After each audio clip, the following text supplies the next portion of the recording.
ఓహో అదా ఇప్పుడు నీ బాధ ఎల్లి మాట్లాడు. ఎవరొద్దన్నారు? అదా బంగ్లాలో నీ కోసం ఎదురు చూస్తా ఉంటది. జూలీ ఆంటీ నిన్ను అడిగానని చెప్పమంది నాన్న. నా బంగారు తల్లి కదూ. మీ అమ్మ కోపం మీద ఇంకా కారం చల్లద్దమ్మా. ఆ కారు దాని ఇంటి గుమ్మం దాకా వెళ్తది. అయినా కారు ఇక్కడే ఆపి వంతిని మీద నడుచుకుంటా వెళ్తది. నాకు బాగా తెలుసు అది నీ కోసం ఇలా చేస్తుందని. అదేం లేదే.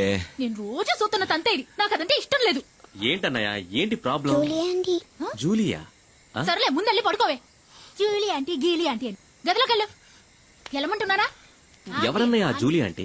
అయ్యో, అది ఎందుకు అడుగుతావు లేరా? ఓ 5-6 ఏళ్ల ముందు జరిగిన కథ. నువ్వప్పుడు మంగళాపురంలో చదువుకుంటున్నావు. ఇదిగో మండి పడుతూ వెళ్ళిందే మీ వదిన. దాన్ని అప్పుడు ప్రేమిస్తున్నా.